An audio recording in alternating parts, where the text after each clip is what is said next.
quienes también sintieron y vieron esto en su día y hoy representan pues, a estos centros de formación, creación, exhibición y producción artística. Os voy a ir presentando y os voy a ir pidiendo, por favor, que abráis micro y cámara a cada uno de los ponentes. Julia Máiquez, Die Slumpers, gracias por el esfuerzo para poder estar aquí con nosotras. Es sin duda una auténtica suerte. José María Batalla, La Casa de Carlota. Hola, ¿qué tal? ¿Cómo estáis? Buenos días. Gracias por Buenos días. Buenos días. Gracias por la emoción en la comunicación de vuestra presencia en este espacio. Muy bien. El gusto es nuestro Oye, y... es que ricasco y la verdad es que es un placer estar en Bilbao. Me encanta la ciudad. Luego nos vamos a tomar unos pinchos, de verdad que Cuenta con ello. encantado. Sin duda, esto obliga a que haya una segunda parte, ¿eh? Por Claro que sí. supuesto. Esto, como te dije en su día, el gusto es nuestro y gracias también a Inge, que está entre los asistentes, que me ha saludado antes. Exacto. Ana Urgoiti, Bilbao Formarte. Aprovecho también para agradecer agradecer en este momento a Ana y a Cristina Bacete, ambas socias fundadoras de Bilbao Formarte, todos los hilos e ideas que han movido para que esto sucediera. Sin duda sois un ejemplo de pasión y esfuerzo. Así que gracias, compañeras. No os quito más minutos. Ana, te cedo la palabra. Gracias. Gracias a ti, Bego. Es que ricasco. Bueno, pues aquí estamos en esta locura nuestra, ¿no? Total y absoluta, que bueno, ya nos vemos las caras. Buenos días, José María y Julia. ¿Qué tal? Bueno, Buenos días. Buenos días, bueno, y muchísimas gracias pues por haber acudido a esta llamada nuestra, que a nosotros nos hacía mucha ilusión compartir las experiencias. A Julia Máiquez de Die Slumpers tenemos el gusto de conocerle personalmente porque Cris y yo estuvimos ahí en Hamburgo. A ti, José María Batalla, luego con los potes que nos vamos a tomar por Bilbao, pues va a ser también Claro. estupendo. Y luego ya nos iremos a tomar también un pan tumaca a Barcelona, ¿eh? Muy bien. Sí queremos cosas hoy. Hombre, tenemos un plan total y absoluto. Bueno, nace toda nuestra inquietud, yo creo que un poco tenemos la misma raíz, ¿no? Trabajar con personas con discapacidad psíquica e intelectual, pero no con artistas. Nuestra gafa hacia ellos es una gafa de artistas, de las altas capacidades artísticas y creativas que tienen y que son unos genios. En nuestro caso nació un poco el proyecto cuando vimos el vídeo este que se ha proyectado ahora, el reportaje de ¿Qué tienes debajo del sombrero? Ahí empezó toda nuestra inquietud.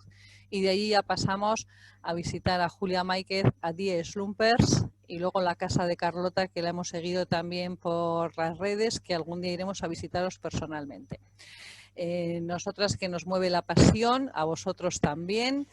Y sí que nos gustaría un poco que vamos a poner aquí en común con todos cuál ha sido nuestra experiencia, cuáles han sido nuestras inquietudes y cuáles son nuestras vivencias un poco, no sé, pues presentaros quizás, a ver, Julia, que lleváis un recorrido de 50 años en Die Slumpers, igual nos puedes contar cómo nació Die Slumpers, cómo ha ido evolucionando y en qué momento estáis.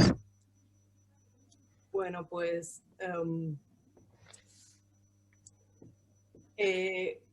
oficialmente llevamos 40 años porque empezamos a datar, bueno, empezaron a datar la fecha en la que se fundaron los Slumpers, en el momento en el que Rolf Laute, la persona que lo fundó,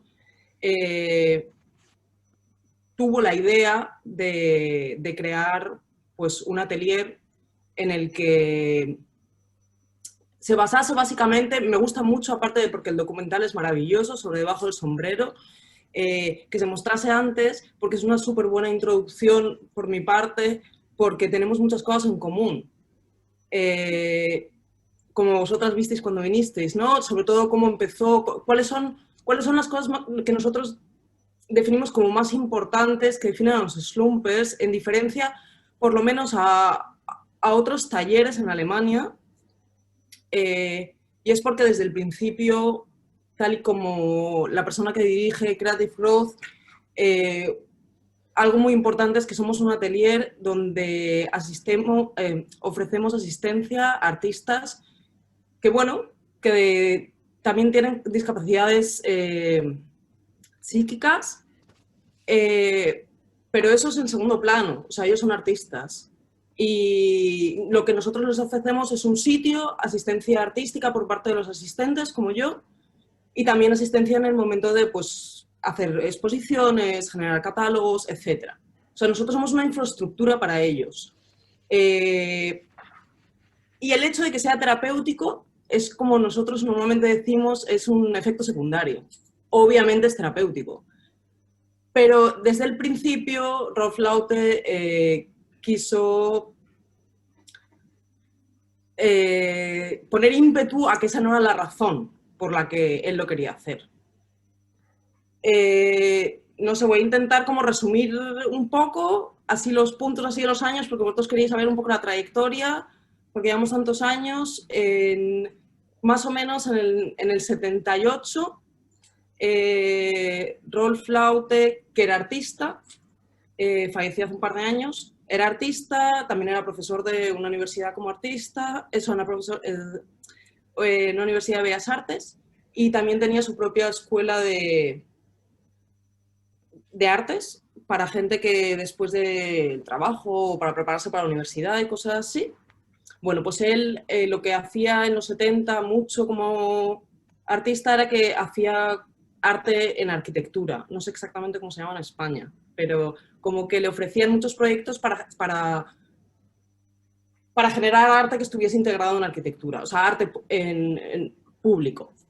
Entonces, el proyecto que le dieron en el 78 era para que él generase algo en lo que había sido siempre un sanatorio muy grande en periodo de guerra, en periodo de posguerra en Alemania. Entonces, cuando él estuvo haciendo sus investigaciones, además él había crecido muy cerca de ahí, se dio cuenta de que ese proyecto él en realidad lo prefería hacer conjuntamente con gente que vivía en ese sanatorio.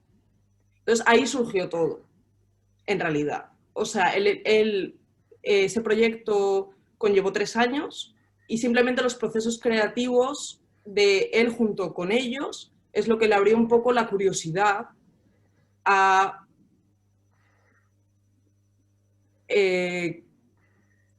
creo que aquí hay gente que tiene muchísimo potencial, creo que son artistas innatos y esto nunca se le ha dado visualización. Entonces, bueno, poco a poco fue descendiendo su propio trabajo artístico y fue basándose más en ayudarles a ellos a que fuesen visibles. Todo empezó de una manera muy privada. Él al principio empezó a invitarlos a ellos a que fuesen a su propio taller a trabajar, por ejemplo, los que podían generar esa movilidad.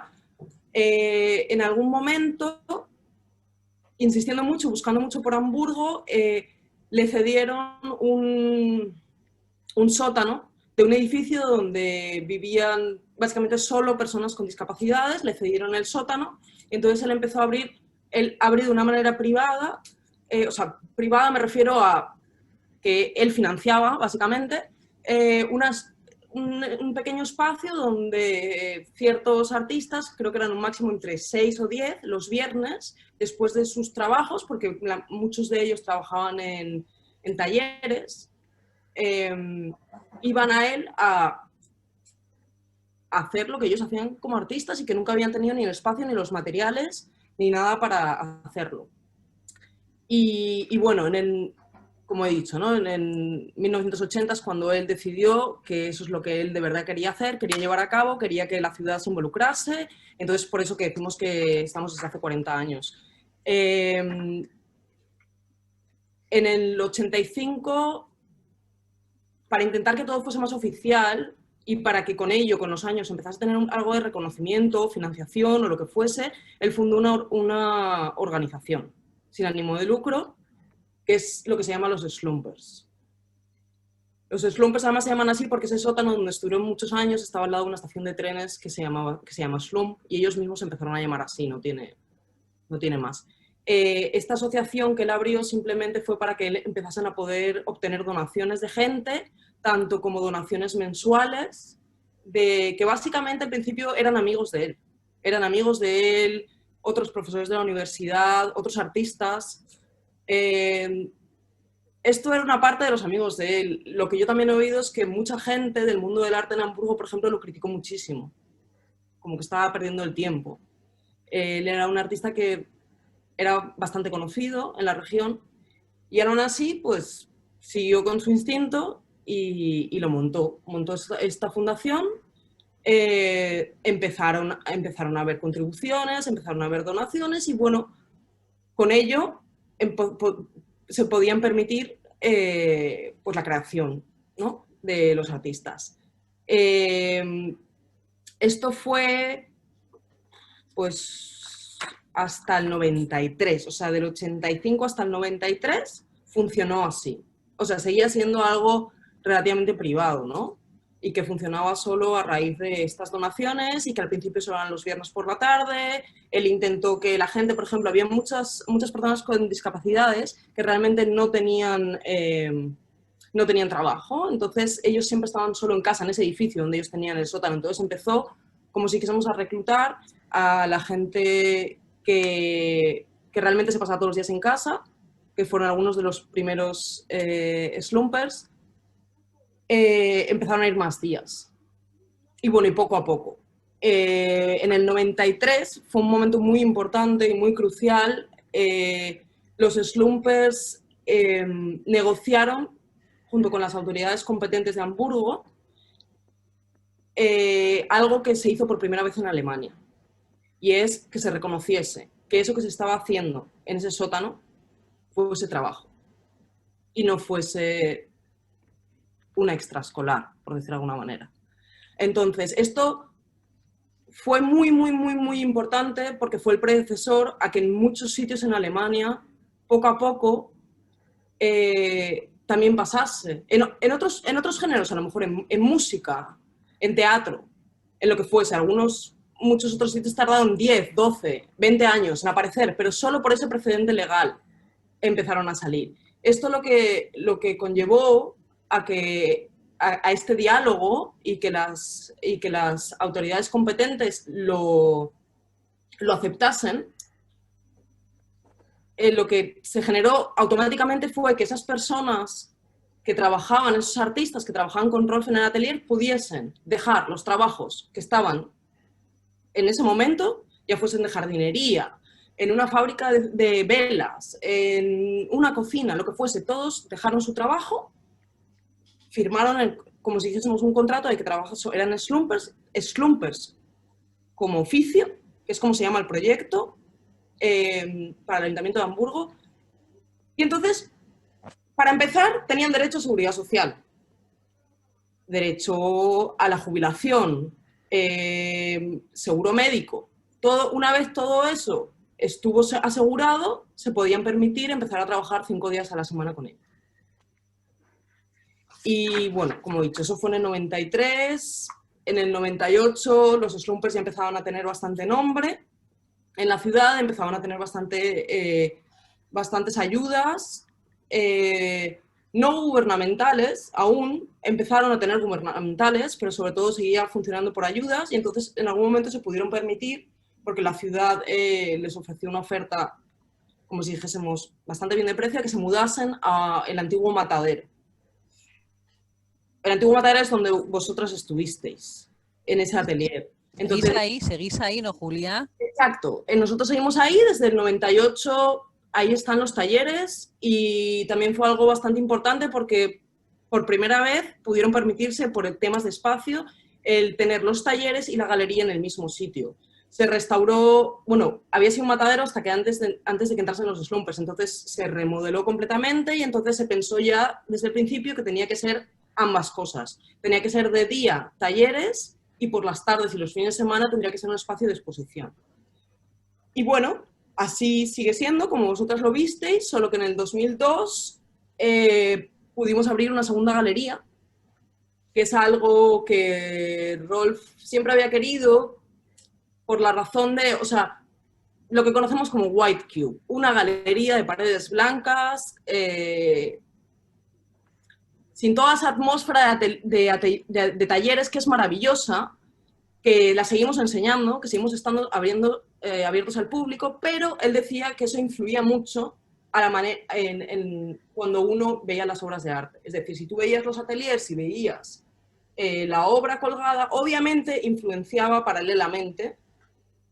Entonces él quería que simplemente el arte se enseñase como en todas partes, en una galería sin influencias de otros tipos, que además se pudiesen invitar artistas de otras partes, artistas sin discapacidades, que fuesen unas exposiciones temáticas, con curación, independientes, que se cambiasen todos los meses, que tuviese un programa de galería normal y corriente. Y eso es lo que pudimos hacer en el 2002. Entonces ahora mismo, actualmente, funcionamos así, que es que tenemos nuestro taller.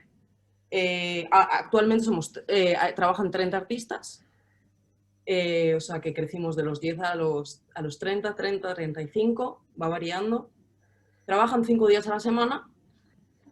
Ese espacio lo seguimos mostrando un día a la semana y por otra parte tenemos el espacio de galería, que es mucho más pequeño, pero que está muy cerca. Que vosotras también lo conocisteis, creo. Sí, sí, sí. Sí.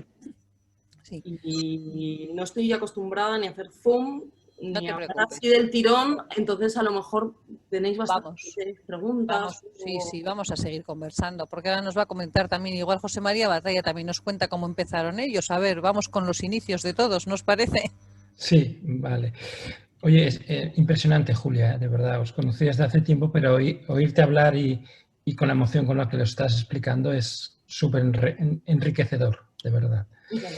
Mira, lo nuestro, yo toda mi vida he trabajado en una agencia de publicidad, en la parte de diseño y en la parte de creatividad, ¿no? Con lo cual estoy más en la parte más mala de la vida, ¿no? Y ayudando a las marcas pues, a vender sus productos, ¿no? Lavadoras, coches, bancos. Y hace años, hace muchos años, bueno, tampoco tanto, hace 8 o 9 años, y porque vengo de creatividad y porque lo que buscamos es talento y cuanto gente más diversa, mejor. En los equipos creativos, cuando tenemos creativos, chicos y chicas con procedencia cultural de otros países, incluso de edades diferentes, pues se enriquece mucho la mezcla y la creatividad que sale cuando interaccionamos cerebros diferentes, ¿no? Pero la verdad es que, y os diría que también muy influido por el vídeo de Creative Growth Art Center y por otras cosas personales, un día pensamos que ¿por qué no podíamos, por qué un departamento creativo que lo que está buscando es creatividad y talento diferente, por qué no teníamos, por qué no existían equipos creativos en los que participaran talentos que provenían de la discapacidad intelectual? ¿Por qué no habían personas con síndrome de Down? ¿Por qué no habían autistas? ¿Por qué no habían esquizofrénicos? ¿Por qué no podían trabajar en un estudio de diseño cuando realmente lo que se busca es talento diferente? Y hicimos una prueba y la verdad es que hace 8 años montamos la Casa de Carlota con esta intención, no para ser una ONG, no para ser una fundación, sino simplemente para seguir siendo el negocio que ayudar a las marcas a vender más con nuestro trabajo. Pero la prueba que hicimos es, vamos a introducir en el equipo personas seleccionadas por su talento, personas en las que veíamos que más allá de su condición, más allá de que tuvieran síndrome de Down, de que tuvieran autismo, de que tuvieran esquizofrenia, nos pudieran aportar algo al resto del equipo. Es decir, yo puedo pensar, pues quizá como un argentino, incluso como una mujer ya por años de experiencia, puedo tener ideas desde puntos de vista y de países y de culturas diferentes. Pero yo jamás puedo pensar como piensa un síndrome de Down. Es que no tengo síndrome de Down, no he nacido con síndrome de Down, con lo cual para mí es imposible pensar como piensan ellos. Con lo cual tenerlo al lado en mi equipo y en mi mesa me aporta una variedad y una idea y unos puntos de vista absolutamente diferentes. Entonces, esto lo probamos hace 8 años. Empezamos con los síndrome de Down, que quizá era lo más fácil. Fácil porque son los más conocidos, los más estudiados, los más normalizados de alguna forma, ¿no? Hicimos una selección, seleccionamos los que veíamos que tenían estas capacidades, porque no todo el mundo sirve para trabajar en un estudio, más allá de que tengas Down, que seas pescatero o que trabajes o que seas alemán, es igual. Lo importante es qué sabes hacer, que por eso te quiero contratar. Y entonces, bueno, empezamos a seleccionar muchos fuimos a fundaciones, fuimos a ONGs, fuimos a centros especiales de trabajo y bueno, seleccionamos a algunos chicos y chicas que, o mayores, no todos eran jóvenes, sino al revés, habían algunos muy mayores, pero que deducíamos que tenían un talento especial, sobre todo en la parte artística y en la parte incluso de cómo hablaban, ¿no? Cómo se comunicaban con nosotros, qué cosas decían, ¿no? Nos parecía como muy interesante. Esto lo hicimos hace 8 años, nos funcionó muy bien, la verdad es que funcionó muy bien porque mi equipo creativo realmente era muy joven y os he de decir que las nuevas generaciones entienden mucho la diversidad, están libres de prejuicios. Les importaba un bledo que el que tenía al lado tuviera síndrome de Down. Es decir, ¿tú qué sabes hacer? ¿Cómo va a mejorar mi trabajo si te tengo al lado? Y eso es lo que era interesante, ¿no? Nos adaptamos muy bien a esta circunstancia. Funcionó muy bien porque empezaron a salir cosas muy chulas, nos adaptamos, es decir, los neurotípicos, los que no tenemos síndrome de Down, tuvimos que adaptarnos a esta circunstancia, pero que da igual, es como tener un australiano en el equipo y te tienes que adaptar a su forma de hablar y a su forma de hablar el inglés. Es así de fácil, pues nos teníamos que adaptar a tener interrelación con una persona con síndrome de Down. Pues bueno, fácil. Nos vinimos arriba porque esto funcionó bien y nos dio, la verdad, tuvimos algunos clientes que confiaron en nosotros, entre ellos Nestlé, que es a los que se lo voy a agradecer toda mi vida, que nos pasaron trabajo. Y aparte entonces probamos qué pasaría con autismo, qué pasaría si con el territorio del autismo. Investigamos, la verdad es que lo más difícil y lo más nos costó al principio era convencer a las familias y convencer a su entorno, ¿no? Les costaba mucho entender, y supongo que a vosotros, Julia, también os pasaba, ¿no?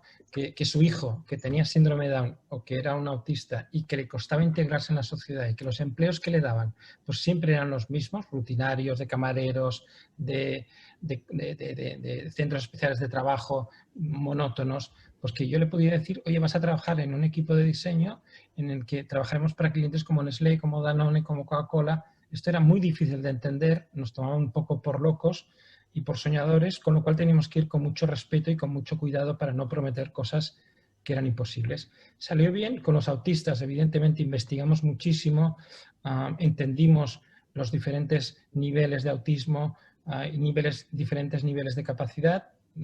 Casi siempre trabajamos con Asperger's, que es con los que nos entendemos mejor, y con algunos bueno, hay una especialidad, una característica de los autistas que tienen un grado de autismo que los convierten en genios, entre comillas, es decir, hacen cosas espectaculares de las que es muy difícil entender cómo saben hacerlo y cómo pueden hacerlo, ¿no?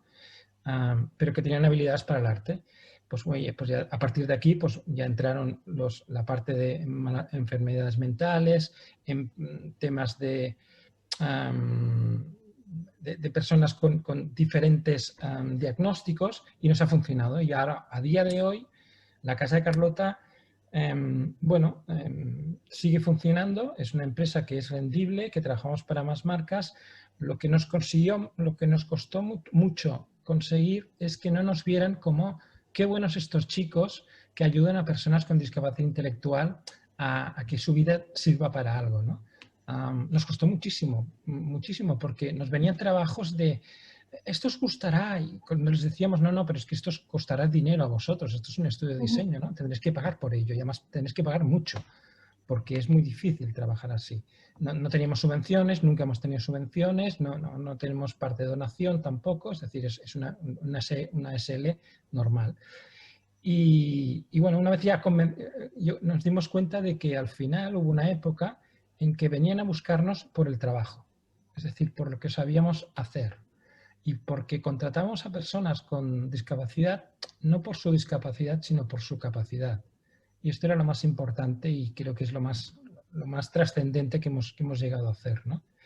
Más o menos esto, así explicado así de rápido, y si queréis luego discutimos otras cosas y otros temas de dónde vamos, el futuro y en qué cosas, pero así más o menos esto es la Casa de Carlota y estos fueron sus orígenes, y con toda la modestia del mundo, porque cuando ves el Creative Growth Center, los años que llevan, los slumpers. Claro, nosotros hemos empezado hace 8 años y con un modelo de negocio, pero que bueno, que es interesante. Con un modelo de negocio fantástico, José María. ¿Cuántos alumnos tenéis? Perdona, ¿cuántos? Yo hablo de alumnos, tengo ya esa deformación mía. ¿Cuántos artistas tenéis en la casa de Carlota? Pues mira, depende porque vamos contratando y subcontratando y descubriendo cada vez más, ¿no? En la área de lo que es estudio de diseño, pues aproximadamente personas con discapacidad intelectual, que es que a mí ya no me gusta llamarles discapacidad intelectual, porque la verdad es que según quién tiene más capacidades que yo, que tengo estudios de todo tipo, ¿no? Más o menos yo creo que si los sumamos a todos, vamos a tener como unos 15. Aunque tenemos una área que es exclusivamente artística. Es decir, ya es un poco más lo que hacéis los slumpers. Es decir, nos dimos cuenta que había muchos chicos y chicas que pensábamos que funcionarían en el estudio, pero por lo que sea, o porque no había buena relación con ellos, o sobre todo los autistas o los esquizofrénicos, porque les costaba mucho adaptarse a un trabajo normalizado, entre comillas, de un estudio de diseño que tiene unos timings y unas entregas y unos horarios, pues hemos montado una cosa paralela dentro del estudio de diseño que se llama BOAL, que es el Barcelona Outsider Lab, en las que tenemos personas más desde el apartado artista, ¿no? Es por donde vamos ahora, ¿no? Más un poco lo que contaba exactamente Julia, ¿no? Es decir, gente que vemos unas capacidades espectaculares en el mundo del arte, no solo el arte, pinturas y esculturas, sino también en música, en temas culturales, escritura, por ejemplo, en temas de literatura, y ahí lo tenemos en paralelo. Y esto sí que es sin ánimo de lucro, y yo creo que lo que hacemos es, bueno, pues ayudarles a descubrir ese talento y que ese talento sirva incluso no solo para ellos, sino para concienciar un poco al resto de la sociedad, ¿no? De que no importa quién eres ni cuál sea tu circunstancia, sino que lo importante es tu capacidad en estos momentos, ¿no? Sí. Muchas gracias, José María. Sí, sí, Me alegro gracias mucho, ¿no? Julia, José María, y que esta también sea una oportunidad, Ana, para presentarnos Bilbao Formarte. Claro. sí, pues sí. Pues muchas gracias. Bueno, pues nosotras somos Bilbao Formarte, nacimos como Escuela de Artes Plásticas para personas con discapacidad psíquica o intelectual en el año 2013. Empezó también nuestra inquietud cuando en el año 2008 vimos el reportaje, vimos qué tienes debajo del sombrero, nos enamoramos del proyecto del Creative Growth Art Center y entonces mi socia Cris, que es la culpable de todo esto, dijo: Ana, esto tenemos que poner nosotras en Bilbao. Y aquí estamos, como dos locas desenfrenadas, a lo loco, a lo loco. ¿Qué nos ocurrió? Que cuando pensamos en implantar el proyecto aquí en Bilbao, pues yo conocía a 10 Slumpers que los había estudiado en la UPV, en la Facultad de Bellas Artes, y dijimos, tenemos a los Slumpers aquí al lado, pues vamos a visitarles porque seguro que tenemos mucho que aprender, ya que para nosotras en ese momento acudir al Creative Growth Art Center era imposible por una cuestión económica. Y entonces nos pusimos en contacto con 10 Slumpers y tuvimos la buena suerte de que allí le teníamos a Julia, que era como un ángel caído del cielo, porque la posibilidad de hablar con los artistas y tenerle a Julia de intérprete, pues eso es un regalo total. Estuvimos en los Slumpers ahí 2 días con ellos, conectamos, Ana Laute enseguida nos dijo que podíamos grabar, podíamos coger todo, que bueno, pues tuvimos una acogida maravillosa. Ahí aprendimos cómo funcionan 10 Slumpers desde la gestión, lo que es administrativa, la gestión docente. Nos gustó mucho desde el principio también que compartíamos que no somos arteterapeutas, lo mismo que el Creative Growth Art Center, y entiendo que también José María Batalla. Somos trabajadores en creación artística y nosotros tenemos artistas. Por la puerta nos entra un artista, no nos entra una persona que necesita una terapia. Nosotras empezamos, después de estar en los Slumpers, abrimos nuestra escuela, que aquí la tenemos. Voy a girar un poco el ordenador porque estoy aquí mismo. Os voy a enseñar un poco el espacio nuestro, ¿vale? Que aquí están todos formales, hoy no tenemos a muchos alumnos en este momento, todos formales aquí calladitos para que podamos hacer bien aquí el conversatorio. Abrimos en el 2013 con muchísima ilusión y bueno, fue un año muy duro porque no sabíamos cómo iba a encajar el proyecto en nuestro entorno. Una cosa es verlo cómo funciona en Alemania o cómo estaba funcionando en Estados Unidos, pero de repente llegas aquí con un proyecto muy novedoso, aparecemos como dos setas, Cristina y yo, diciendo que somos monísimas y bueno, pues aquí nos presentamos el proyecto a todas las asociaciones y demás, y durante el primer año tuvimos solamente 7 artistas, 7 alumnos. A quien decíamos, bueno, es que igual esto no encaja. Bueno, estamos muy orgullosas de nuestros artistas porque estamos en el 2020 y tenemos alrededor de 50. Es una maravilla cómo han ido creciendo, cómo han ido avanzando. Las dificultades para nosotras han sido durísimas porque hemos tenido muy poco apoyo institucional y nosotras partimos con este proyecto con la intención, que la seguimos manteniendo, de que sea un proyecto social. No podemos cerrar la puerta por una cuestión económica a ningún artista con una discapacidad psíquica o intelectual que quiera entrar en nuestra escuela. Eso lo tenemos muy claro y estamos muy orgullosas de decir, Cris y yo, que este proyecto lo hemos financiado nosotras. Esto es así. Empezamos a recibir algo de apoyo institucional, pero muy poquito, y a fecha de hoy ya cada vez vamos teniendo cada vez más reconocimiento. Lamentablemente, como en este país no hay cultura de adquisición de obra de arte, lo mismo que hoy hay en Alemania o en Estados Unidos, que tienen la fortuna los artistas de vivir de la venta de obra de arte, pues nosotras hemos sobrevivido aquí llevando las creaciones de los artistas a soporte textil, desarrollando una marca que estamos ahora con otro proyecto avanzando, que ya os iremos contando, pero vamos llevando todo a soporte textil, de manera que vendemos prendas de vestir o complementos del vestir totalmente exclusivos, pintados a mano por nuestros artistas, algo que tenemos que poner en valor. Lo mismo que decíais vosotros, y Julia y José María, son artistas, tienen un poder creativo fantástico. Yo siempre suelo decir que soy licenciada en Bellas Artes y no les digo a mis artistas ni a la suela de los zapatos. Cuando estuvimos haciendo yo estuve haciendo un máster previamente al proyecto y estuve en una asociación haciendo una práctica artística con los chicos que iban al club de tiempo libre de ocio, y les enseñaba a las aitas o a las amas lo que habían hecho y decían, bueno, pero esto lo has hecho tú. Y yo siempre les decía, pero hombre de poca fe, ¿qué poca fe tienes en tu hijo o en tu hija? Esto lo hacen ellos, que son fantásticos. Nos pareció a nosotras que tenía que ser una oportunidad más para dar al colectivo, que es una demanda social como otra cualquiera y una necesidad que debemos de cubrir, y aquí seguimos en la lucha. Y bueno, pues yo estoy encantada de ver que cada vez surgen más proyectos de este corte y que hay cada vez pues más cultura y más reconocimiento social de las capacidades artísticas que tenemos. Como bien decía José María, a nosotras tampoco, y como dice Julia, no vale, no es que digas, es que tengo un centro para personas con discapacidad psíquica o intelectual. No, tenemos centros de artistas. Entonces, cada uno tenemos nuestro perfil. Es de la misma manera que a uno le gusta el fútbol, a otro le gusta la música, y a otro le gusta la creación artística, y a otro le gusta cocinar. Pues bueno, pues esto es así. Cada uno en nuestra vida pues tenemos nuestra manera de hacer las cosas, nuestros gustos y nuestras capacidades. Yo cuento que danza contemporánea, a mí me encanta la danza contemporánea, y cuando fui ya me di cuenta de lo torpe que soy. Estoy para verla, no para practicarla.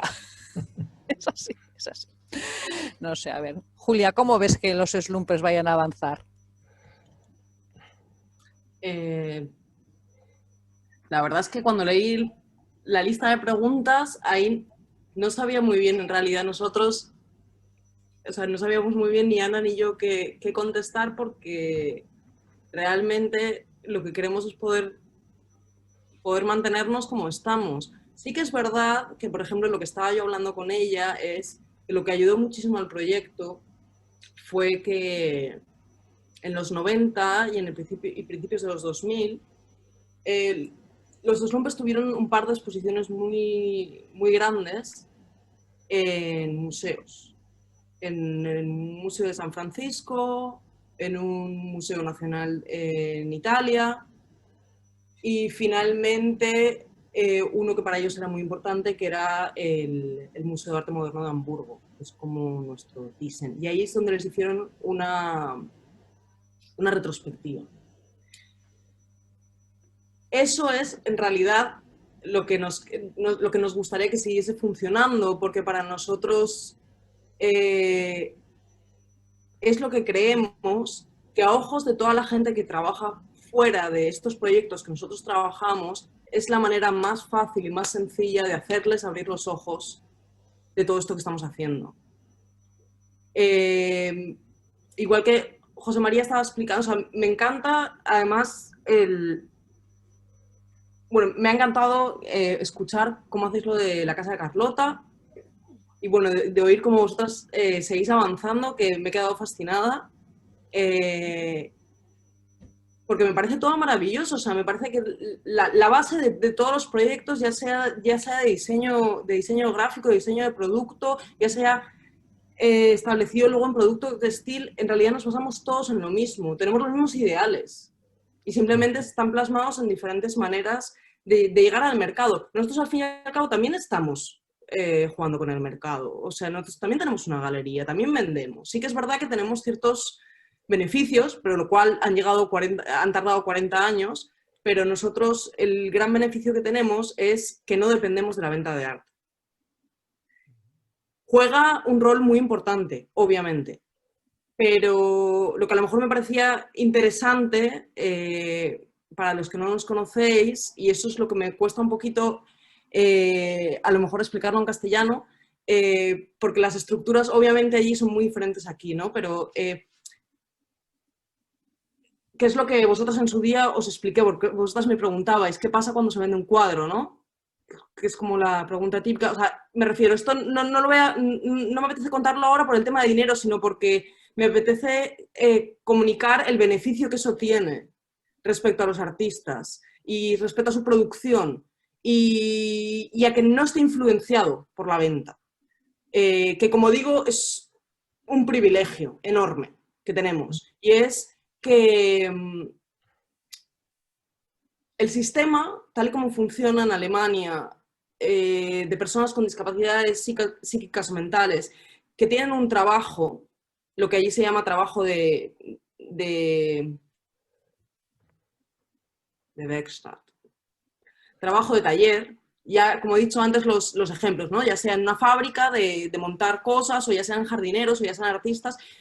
Ahí lo que funciona es que ellos reciben, que es lo que, no me sé estas nomenclaturas en castellano, pero ellos reciben, o sea, ellos viven en realidad como si fuéramos del Estado. Ellos trabajan, ellos hacen un trabajo, ya sea lo que sea, pero en realidad ellos viven, o sea, su vivienda, sus terapeutas, sus fisioterapeutas, todo está pagado por el Estado. Entonces, los slumpers, nosotros, cuando vendemos, todo el dinero que generamos va a la asociación. Y ahí viene la pregunta, ¿por qué no se llevan los artistas un porcentaje? Bueno, es una cosa muy, muy clara. Si nosotros les diésemos un porcentaje a los artistas de la obra que vendemos, el Estado se lo quitaría. Pongamos un ejemplo muy sencillo. La persona X, cada individuo es completamente diferente, pero la persona X le cuesta al Estado 4.500 euros mensuales. Para que esa persona realmente se pudiese beneficiar del dinero que nosotros le damos, tendría que generar en la galería más de 4.500 euros mensuales. De una manera constante. Entonces Rolf, cuando empezó a lidiar con este tipo de problemas, porque claro, esto ha tenido también, ha cambiado mucho, todo se ha ido institucionalizando, todo ha dejado de ser privado, empezamos a tener apoyos del Estado. Entonces, él al principio obviamente siempre lo dividía, gastos de los materiales, dinero para ellos, tal, pero era todo muy hecho de casa. Entonces él se dio cuenta de que la única manera legal para que ese dinero de alguna manera volviese a ellos era dándose a la fundación, porque la fundación ese dinero solo lo gasta en que ellos puedan seguir generando arte. Es decir, ni siquiera mis honorarios los paga la fundación, a mí me paga el Estado.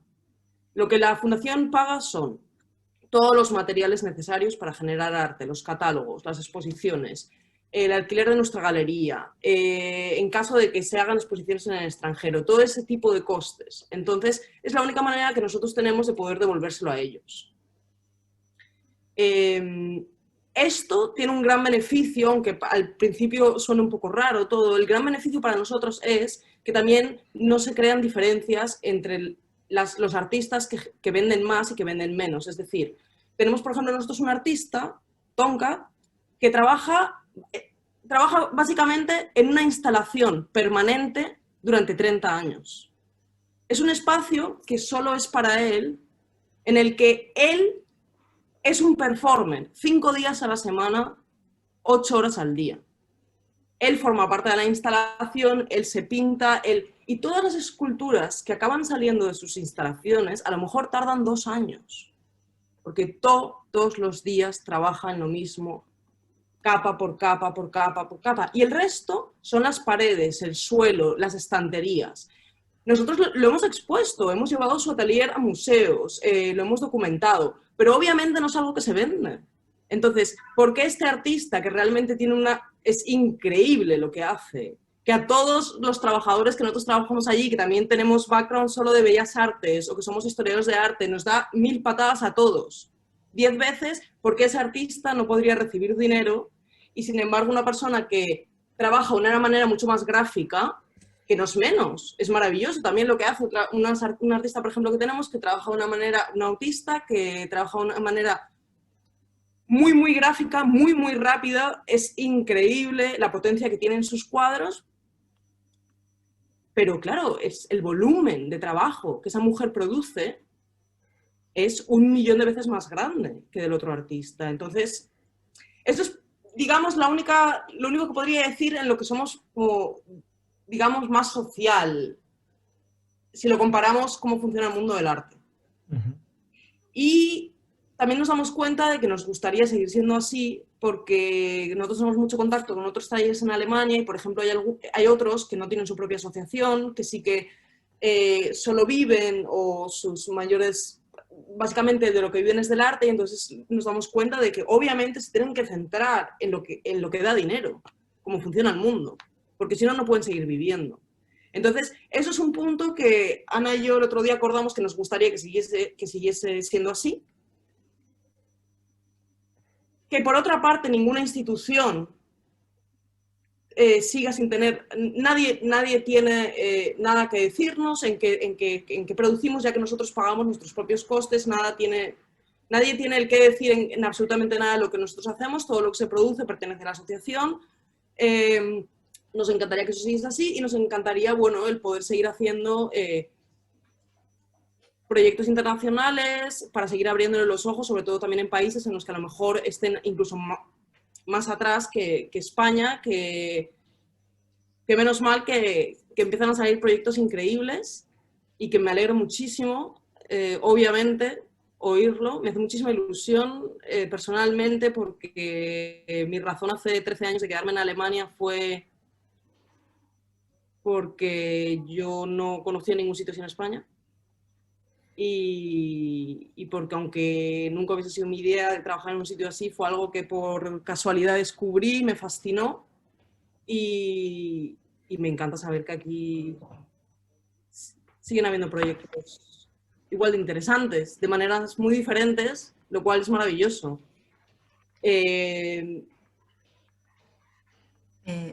Al hilo de lo que estáis comentando, nos ha entrado una pregunta de Irene Inchausti, que alude precisamente a nivel de sector cultura, de políticas culturales, ¿no? ¿Qué es lo que se debería o se podría hacer a nivel de sector de cultura, de políticas culturales, para que tengan presente este tipo de proyectos, ¿no? Como los que lleváis vosotras? José María, te doy la... Bueno, como queráis, te iba a dar la palabra a José María, pero bueno, es una pregunta interesantísima para los tres. Sí, sí. La verdad es que es interesantísima aunque los tres tenemos modelos muy similares, los tres son muy relativamente diferentes, ¿no? Pero sí que es verdad que lo que tú estás contando, Julia, que pasa en Alemania, aquí en España nos parece ciencia ficción, ¿sabes? Las personas con discapacidad intelectual tienen una pensión de mierda, con la que en muchos casos hay familias que dependen de esa pensión, tal como está la crisis, y evidentemente pues, cualquier emolumento que reciban en paralelo pues peligra su pensión, ¿no? Estas incentivas y estas iniciativas y este apoyo a lo que se podría hacer con las personas con discapacidad intelectual para fomentar el arte, la cultura y la innovación y muchas más cosas. Es decir, yo creo que la tecnología nos podría ayudar muchísimo, pues no se están incentivando como deberían, ¿no? Estamos como mega abandonados, luchando contra una pared. Yo espero que este país, hablo de España en concreto, pues entre con estos modelos como el que está pasando en Alemania o incluso como el que está pasando en Estados Unidos, porque es que si no es imposible sobrevivir, es imposible. Nuestro modelo es una SL, con lo cual nosotros nos mantenemos gracias a lo que vendemos, que es creatividad para marcas, pero el proyecto que os explicaba de Boal, que es la parte más artística, evidentemente no es autosuficiente, es decir, lo subvencionamos nosotros, como tú decías, Ana, forma parte de nuestros ahorros o de los beneficios que tenemos en la Casa Carlota, pues parte del equipo trabaja y colabora con Boal, ¿no? Y esa es una pena, ¿no? Pero yo también lo que quería añadir y que me has dado tú un poco pie, Julia, a decir es que yo creo que, bueno, para empezar, tú, Ana, has hablado de locuras, ¿no? De que erais unas locas cuando empezasteis, ¿no? Yo recuerdo que hay un spot maravilloso de Apple que decía que la gente que está tan loca como para pensar que puede cambiar el mundo es la que realmente lo cambia, ¿no? Con lo cual yo creo que eso es importante, ¿no? Y también lo que creo y quería deciros es que lo que estamos haciendo, lo que estamos consiguiendo, ya sea con un modelo más taller, ya sea con un modelo más como el de Julia, ya sea con un modelo quizá como el nuestro, que es más comercial, es normalizar y trabajar por la inclusión. En mi sector, hace 50 años o un poco más quizá, en la época de Mad Men, ¿os acordáis la serie de Mad Men de los creativos ejecutivos? Es que no había mujeres que fueran creativas. Es decir, ahora nos parece como normal, o sea, nadie se plantea que porque una mujer es creativa, gana premios en festivales o había campañas de publicidad. Pues hace 50 o 60 años era implanteable, es que era imposible una mujer en una agencia de publicidad o en un estudio de diseño. Pues bueno, era una secretaria, la señora que limpiaba, la proveedores, pero no era creativa. Parece ridículo, ¿no? Con lo cual yo creo que todo lo que estamos haciendo está fomentando esta inclusión, esta normalización de dejarnos de prejuicios y de hostias y empezar a entender a las personas por su talento, por lo que saben hacer y por sus capacidades. Me parece bestial lo que hace Julia, lo que hacéis Ana, y yo creo que deberíamos, si el gobierno no nos ayuda, pues deberíamos insistir y hacer esto mucho más grande, ¿no?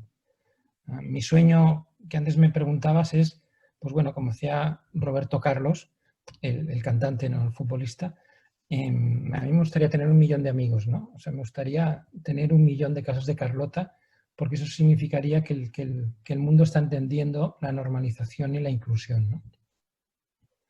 Me callo, porque me enrollo muchísimo. No, yo voy a seguir también con José María porque me has dicho que si uno de nuestros principales objetivos es darle visibilidad al colectivo y que la gente conozca sus capacidades creativas. En cuanto al sector cultural, ¿cómo nos ven? Pues mira, es muy triste porque se piensan que seguimos haciendo el rollito de papel de váter con la cartulina así rizadita. Cuando presentamos nosotros los proyectos y dices, bueno, yo os voy a contar un caso muy concreto nuestro, ¿no? A nivel de cultural, de exposición pictórica y demás. Nosotras solicitamos la sala de exposiciones perdonar un poquito que tengo un poco de jaleo aquí y voy a...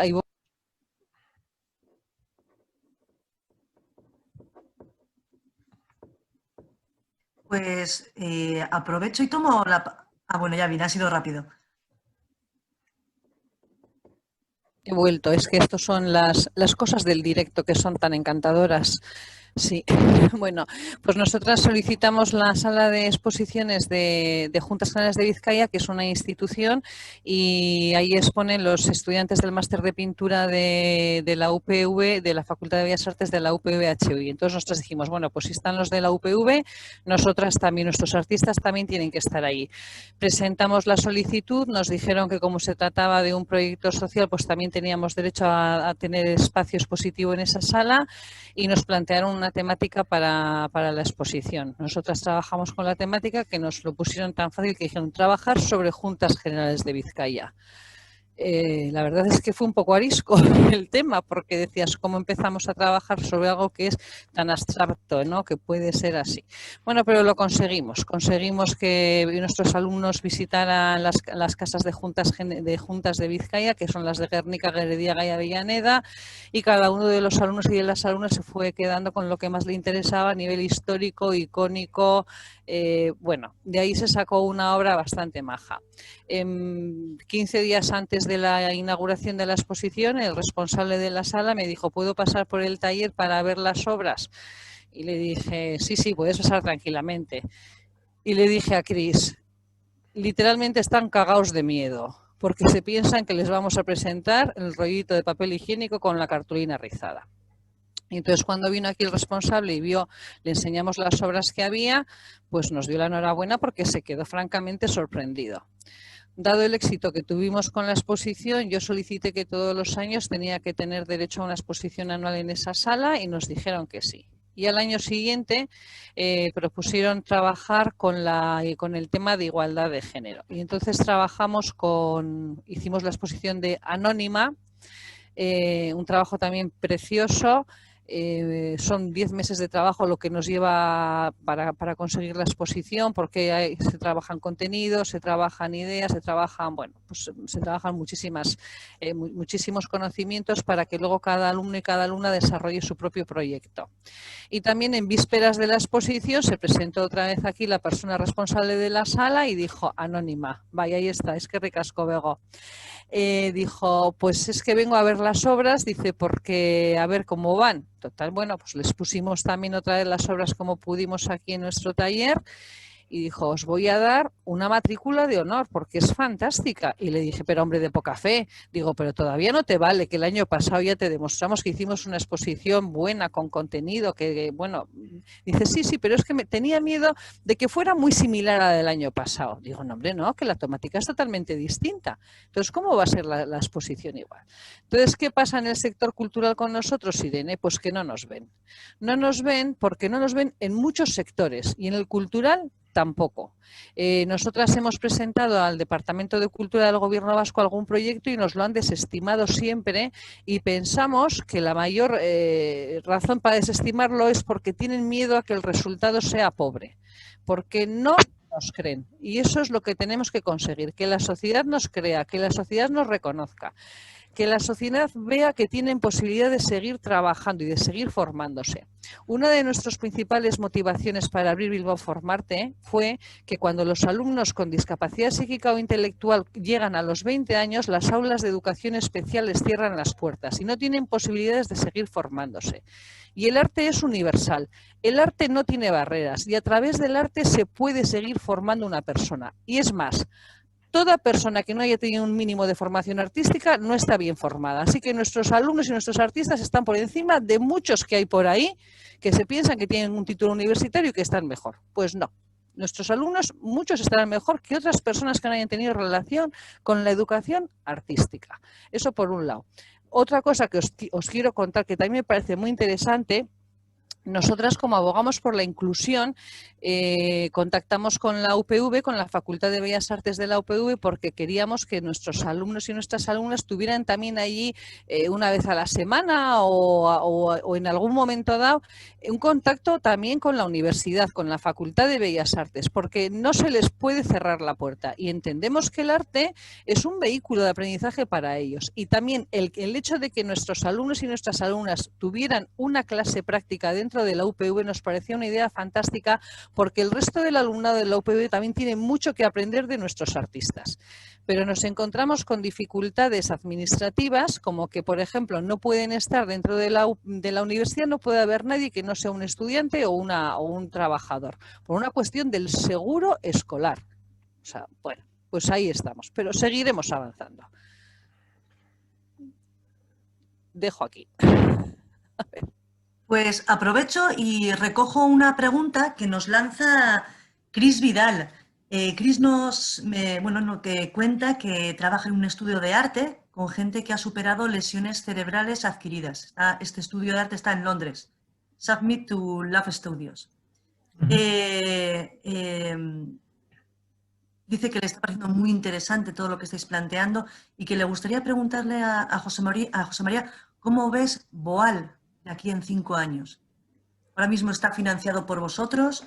¿Crees que podría desarrollarse, llegar a autofinanciarse en un futuro próximo? ¿Manejáis algunos plazos? ¿Cómo lo veis?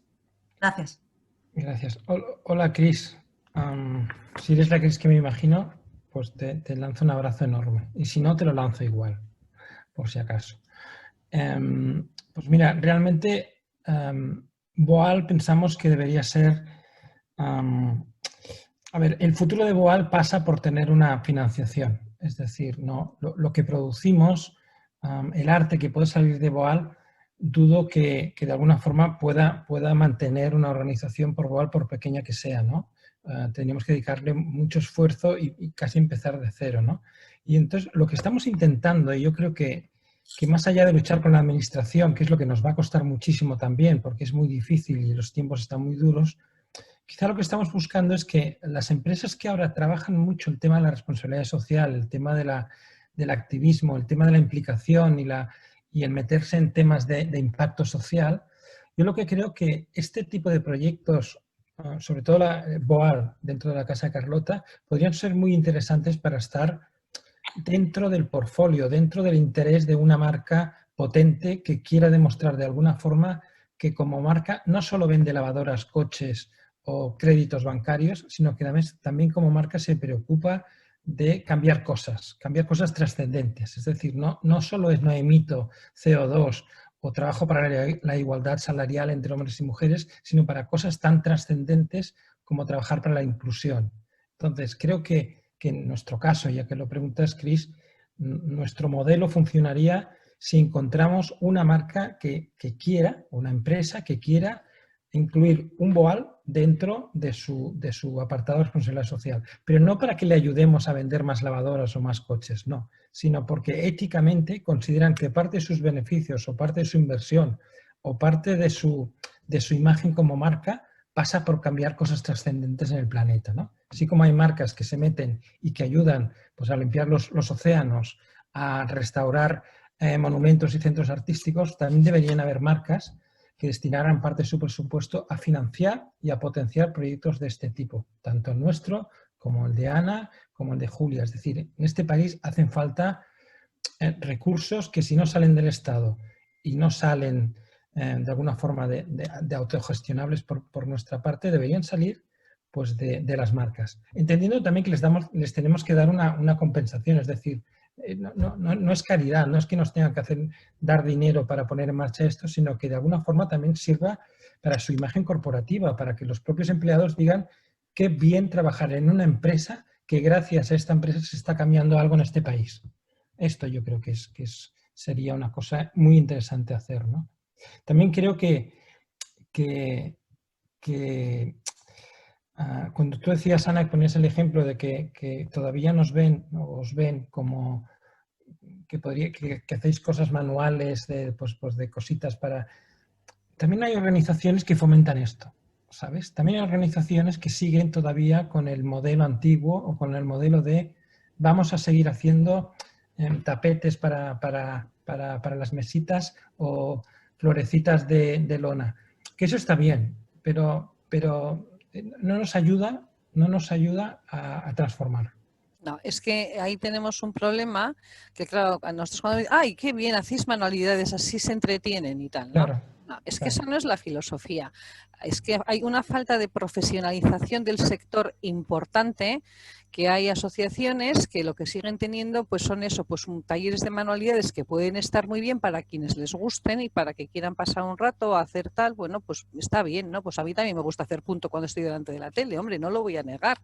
Digo, pero de ahí a que no tengan profesionales del sector, pues yo es algo que siempre reivindico.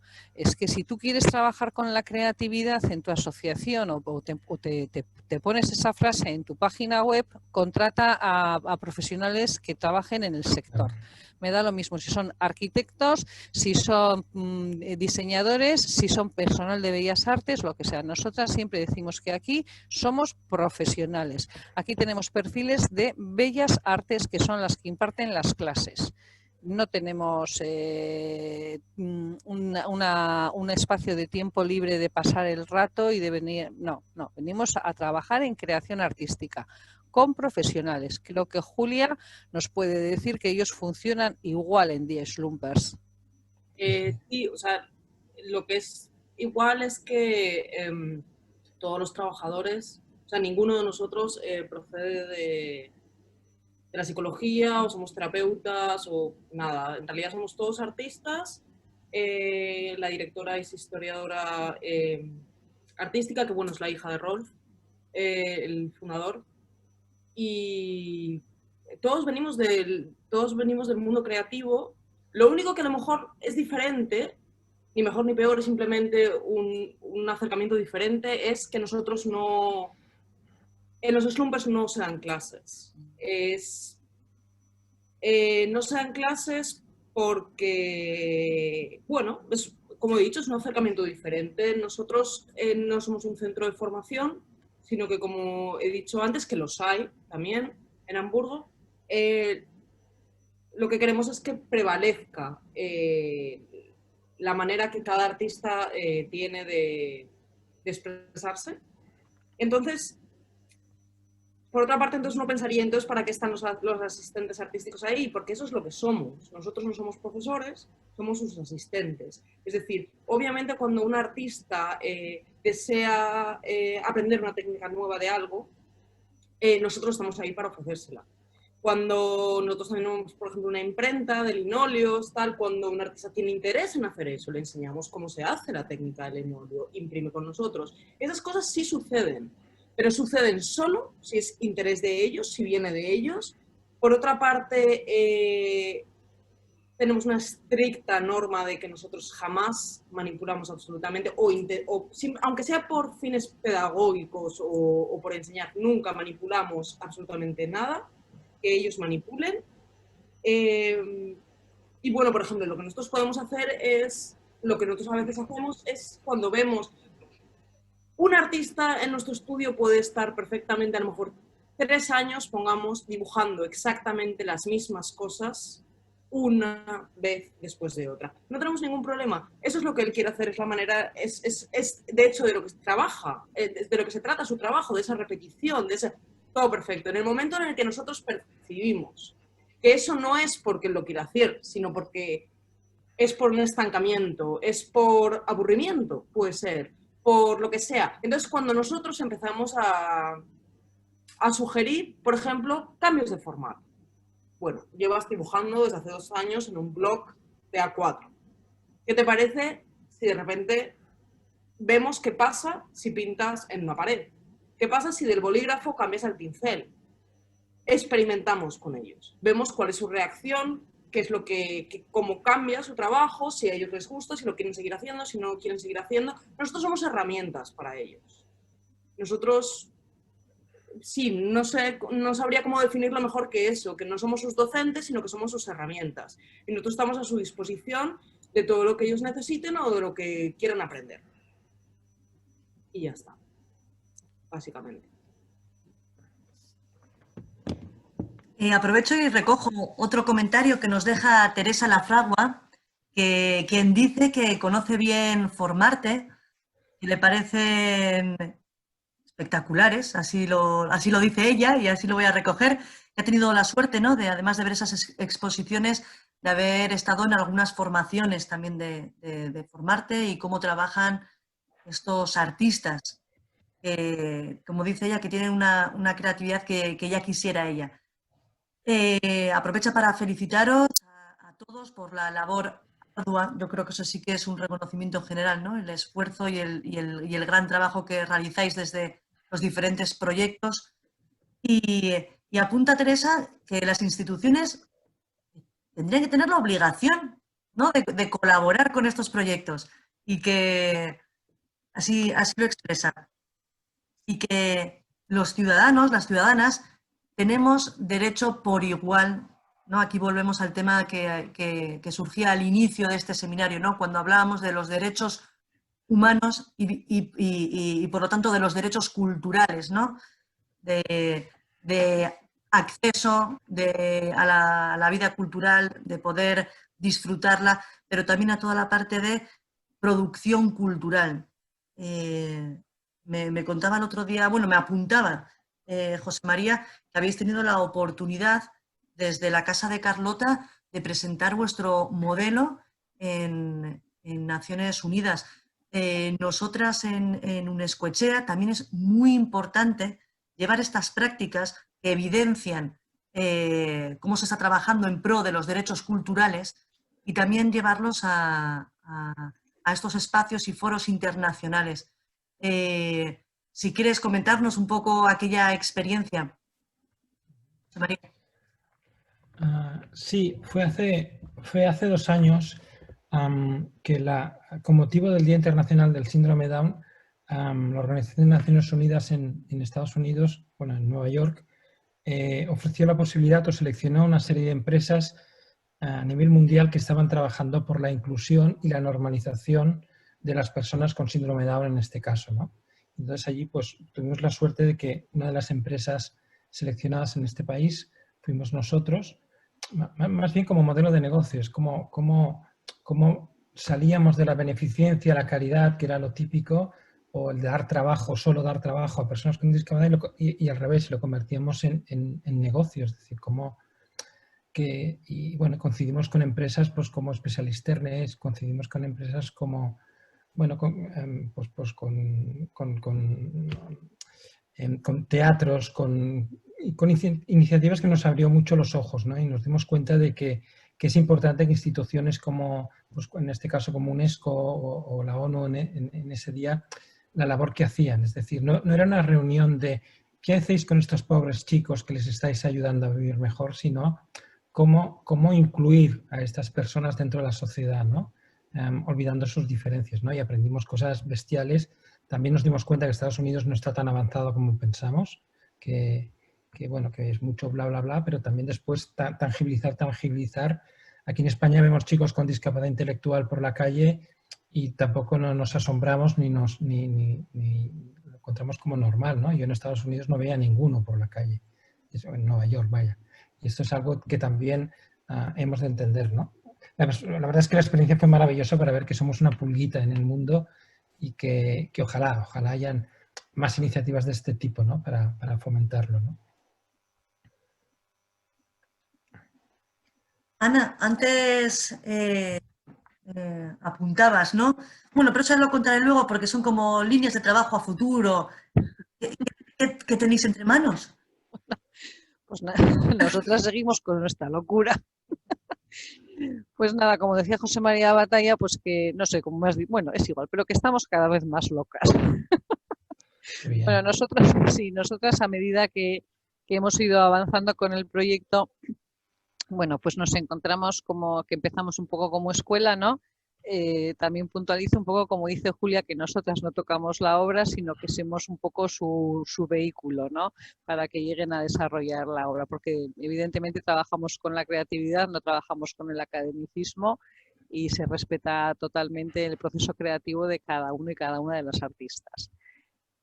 Ocurre que según va avanzando el proyecto, pues digamos que empiezan a verbalizar yo quiero trabajar aquí, yo quiero trabajar aquí, porque claro, pues se ven ellos tan sumamente a gusto en el espacio este, pues están viendo que, pues como nosotros, ¿no? Que si hemos estudiado Bellas Artes, luego queremos trabajar de Bellas Artes, o si hemos tenido la oportunidad de estudiar arquitectura, pues queremos trabajar como arquitectos. Entonces nos empezamos a encontrar con artistas que empiezan a acudir al centro y que luego, pues yo quiero trabajar en Formarte, y yo quiero trabajar en Formarte. Y al final dices, bueno, pues ¿cómo le das forma a esto, no? Porque es todo tan sumamente difícil. Pues nada, que ahí nos vamos a lanzar otra vez a la piscina. La gente está pensando en estos momentos de tristeza en cerrar sitios, nosotras estamos abriendo. Así. ¿Y qué abrimos ahora? Pues ahora abrimos Nayarte Factory. Nayarte Factory es una SL que abrimos ahora para darle luego, esperemos que tengamos luego el reconocimiento del Gobierno vasco como centro especial de empleo para poder recibir algún apoyo institucional en ese sentido. Pero en Nayarte Factory SL se irá el momento en el que algunas de nuestras artistas ya van a pasar a formar parte de la plantilla y trabajar en sus creaciones artísticas que luego financiaremos con la venta de sus artículos. Estamos ahora inmersas en pleno crowdfunding para conseguir una financiación, un crowdfunding Vizcaya, y estamos luchando. Tenemos por delante un reto importante, pero ahí vamos a conseguirlo. Abrimos, bueno, os enseñan que es el espacio este, pues teníamos también un problema de espacio terrible, porque en los 90 metros cuadrados que tenemos se nos ha quedado muy pequeño. Nuestros artistas no vienen todos al mismo tiempo, pero sí que podemos tener grupos pues, de 16, 17 personas al tiempo y se hace difícil trabajar aquí. Hemos conseguido un local en pleno centro de Bilbao del doble de espacio que este, en Alameda Recalde 23, que abriremos enseguida y todo a base de nuestro propio esfuerzo, también financiado por nosotras mismas, por Formarte y luego pues por Nayarte. Pero ahí tendremos la oportunidad de poner tienda, el espacio más formativo y el espacio de taller. Todo un espacio abierto que estará abierto al público, todos los espacios, para que no solamente, no queremos poner una tienda donde vengan a comprar una camiseta o un paraguas, queremos poner una tienda que tenga alma. Y el alma está en nuestros artistas. Y nuestros artistas están a pie de calle. Y nuestros artistas están a la vista de todo el mundo. Y nuestros artistas se relacionan con todo el mundo. Y estamos muy orgullosas de enseñar a nuestros artistas a todo el mundo. Por eso va a ser un espacio totalmente abierto. Así que ya veis, en tiempos de locura, ahí seguimos, cada vez más locas. ¿Cómo viven los artistas el hecho de ser artistas? No, esto es una pregunta un poco... hace poquito estuve en Formarte con entrevistando a una de sus artistas, Claudia Aguinaga. Sí, la tengo por aquí, ahora os la enseño. Sí. Claro, reconozco que iba con esas preguntas típicas con las que vas a un artista, de cuáles son tus influencias, podrías recomendar alguna otra artista que te inspire y no. Saluda, Hola, Claudia. Hola, Claudia, nos tenemos que ver pronto. Y sí, y cuando hablábamos pues sí, pues esas preguntas, ¿no? con las que pues, te diriges a los artistas, ¿no? Para que te referencien, inspiraciones, y no, como eso, lo que hablaba, se veía también en ese documental, ¿no? Esos procesos individuales, esos deseos individuales, ¿no? De crecer, de desarrollarse, y ¿cómo viven vuestros artistas, ser artistas? Mira, yo si me dejáis, os voy a contar una anécdota que nos pasó en Casa Carlota, quizá el primero o segundo año. Es muy curioso, pero de verdad que me explicaré y le entenderéis enseguida cómo se sienten las personas con síndrome de Down cuando trabajan en algo que les gusta y que además sirve para algo, ¿no? Nos hicieron una entrevista, porque lo típico, ¿no? Cuando abres una cosa nueva, pues es contenido para los medios de comunicación, y vino un periódico muy importante de los catalanes. No diré el nombre para que no se enfade. Pero vino la periodista como súper formada, y voy a hablar quería hablar con los chicos que trabajan con nosotros, con el equipo. Claro, venía con todos los prejuicios del mundo, ¿no? Y lo primero que le preguntó a uno de nuestro equipo, que se llamaba Kim, que no se llama Kim, sigue estando con nosotros, le preguntó exactamente, Kim, a pesar de que tienes síndrome de Down, ¿cómo te sientes que te hayan contratado en el estudio de diseño? ¿Cómo te sientes trabajando en el estudio de diseño?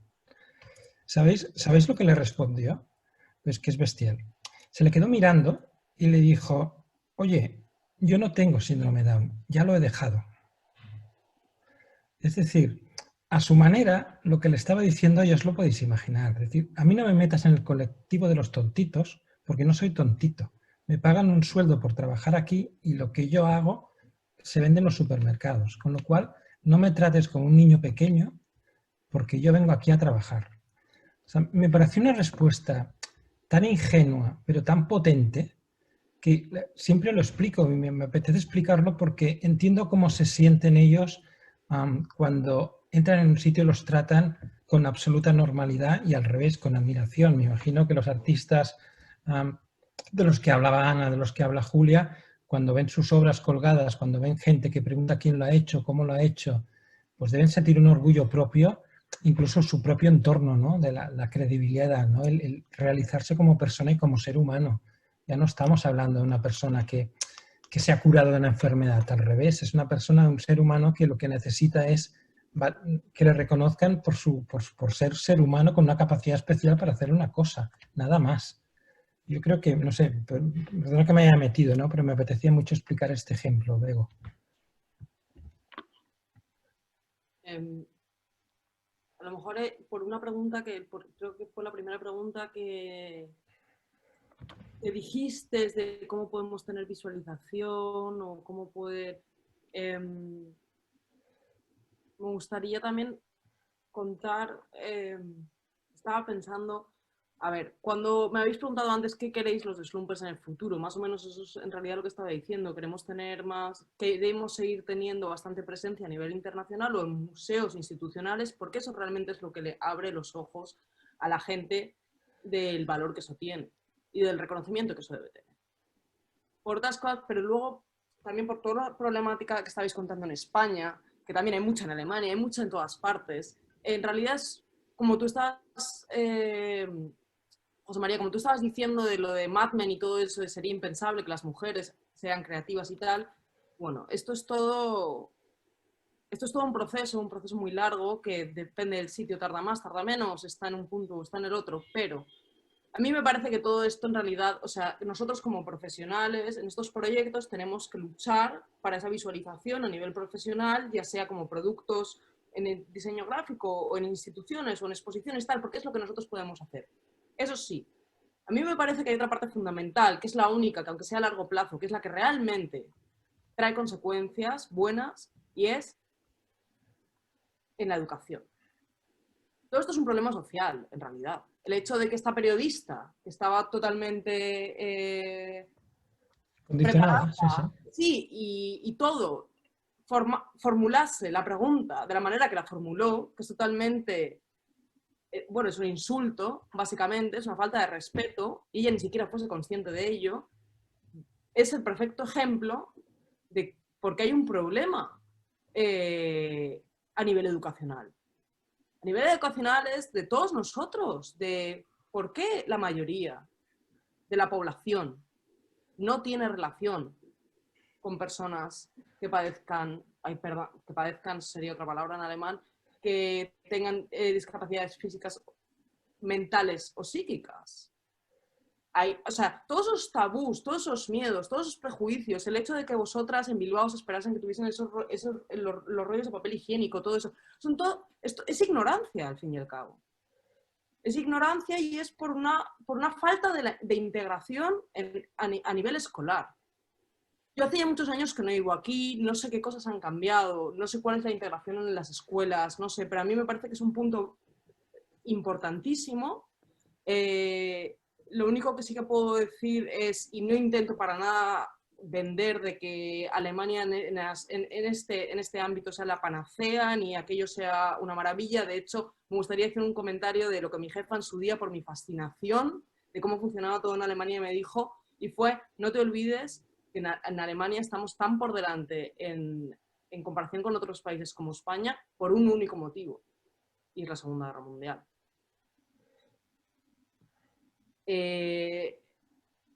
ese fue en realidad la raíz de que todo empezase tan rápido. Había una deuda social. Pero bueno, el ejemplo que yo quería dar, por lo que yo me siento fascinada y sí que he visto que ahora que ya son 40 años, ha dado muchos frutos, es que hace 30, cuando Rolf también se dio cuenta de esta problemática, de esta ignorancia a nivel social, de este no saber comunicarse, el tener miedo a estas personas y por supuesto de no reconocer su trabajo, él lo que decidió a nivel experimento fue, en aquel entonces, que los niños aún no había integración escolar, él decidió abrir un taller, o sea, un segundo taller, sigue abierto a día de hoy, que está justo enfrente de un colegio. Entonces es un taller en el que siempre hay un trabajador nuestro allí todos los días de la semana y 5 slumpers al día van allá. ¿En qué consiste eso? Él habló de una manera privada en hacer una cooperación con ese colegio en el que los niños en sus horas de plástica se fuesen rotando de manera que todos los niños de edad tal a edad tal en el año escolar fuesen durante un periodo de 3 semanas a trabajar conjuntamente con los slumpers. Los slumpers serían sus profesores, no el trabajador de los slumpers como yo que está ahí. Yo proporciono los colores, yo les limpio los pinceles, yo estoy ahí para que nadie discuta, pero en realidad son los slumpers los que son sus profesores. O simplemente, tanto los niños como los slumpers trabajan de una manera totalmente libre, cada uno hace sus cosas, pero ellos les tienen como referencia. Entonces, me parece un buenísimo ejemplo que de alguna manera se tendría que propagar en muchísimos más sitios, porque yo me he visto en la situación, esto empezó hace 30 años, yo me he visto en la situación de estar en los slumpers y que me llame una persona adulta y que me diga, es que me encantaría poder hacer unas prácticas, porque es que durante toda mi infancia, una vez al año, lo que yo más deseaba era que me llegasen esas 3 semanas donde yo podía ir al taller con los slumpers.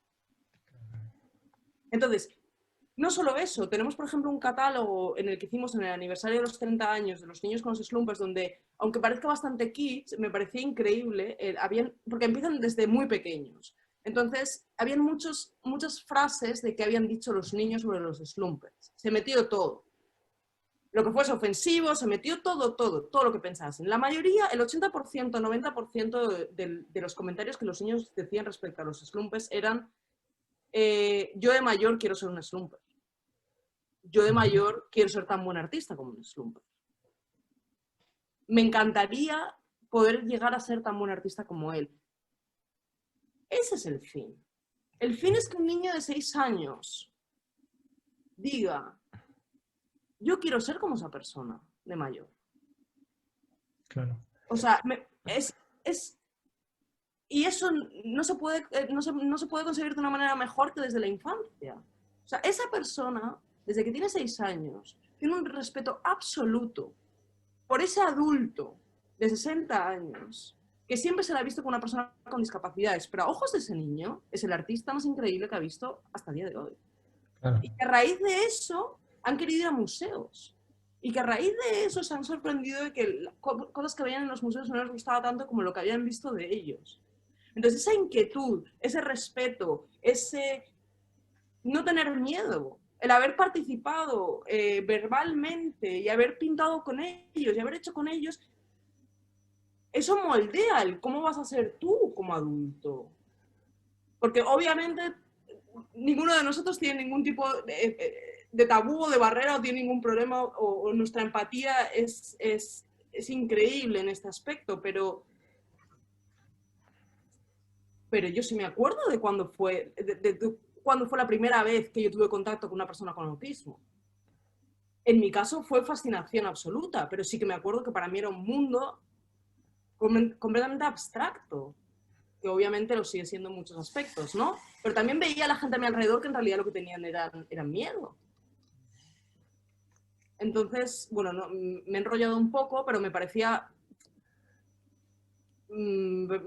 bueno como contar este ejemplo porque la verdad es que creo que eso, más nosotros como profesionales, intentar visualizarnos a nivel profesional, a nivel institucional, a nivel de negocio, Creo que esa combinación es lo único que puede hacer que se genere el balance necesario.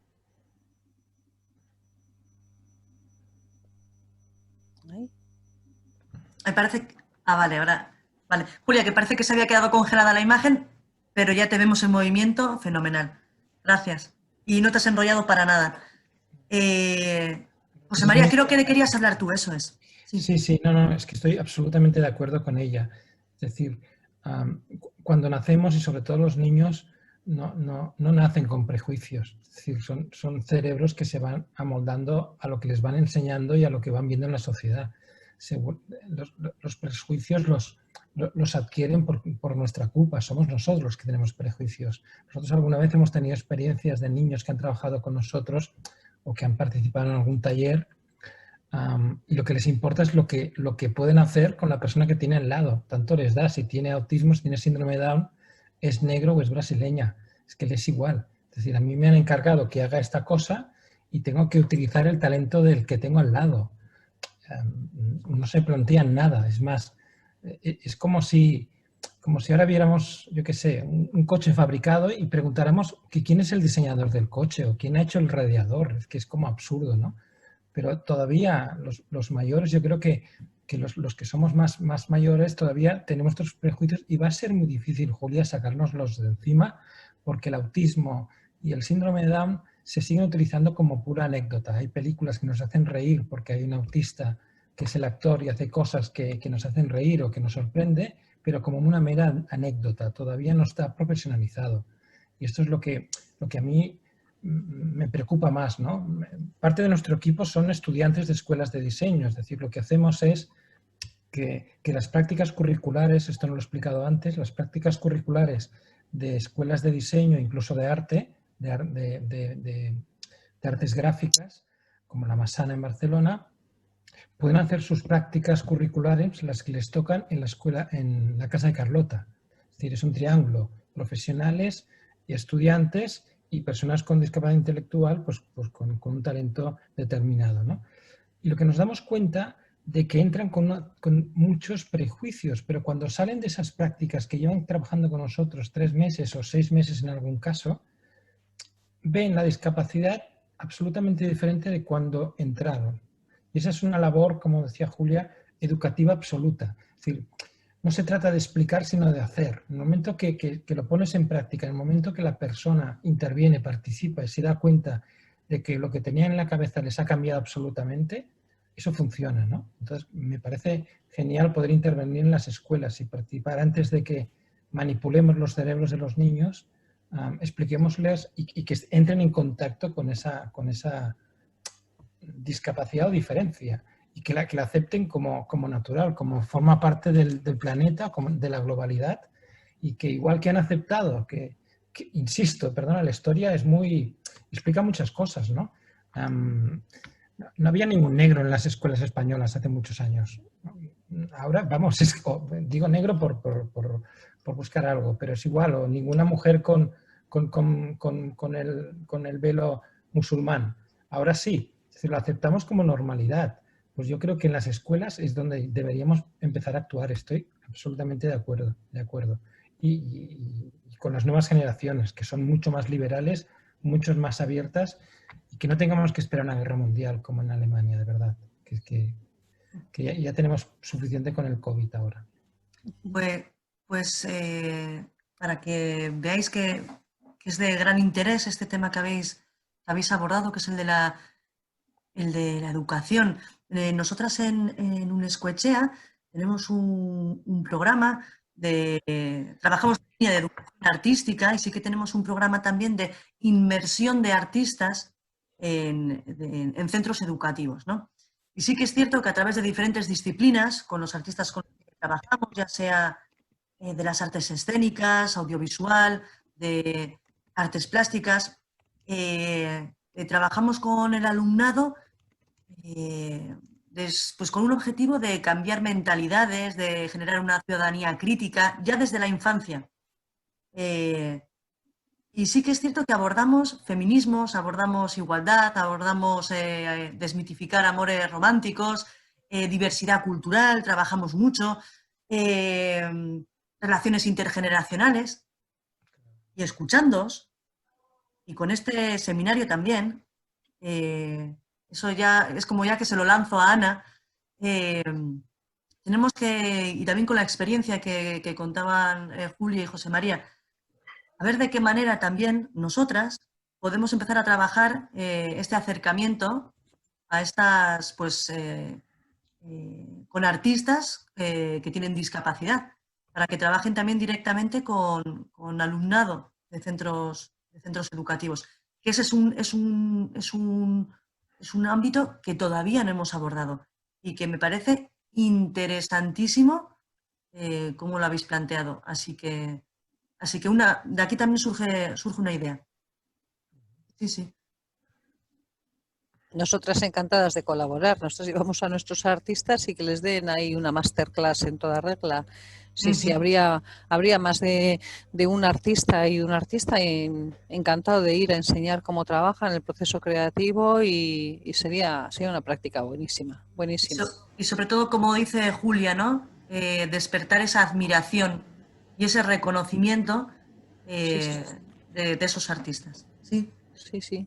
Sí, nosotras por eso en más de una ocasión hemos llevado a hacer alguna práctica artística con Bilbao Art District, por ejemplo, pintando en vivo y en directo en la calle, para sacar la escuela a la calle y sacar el arte a la calle y sacar sus prácticas artísticas a la calle.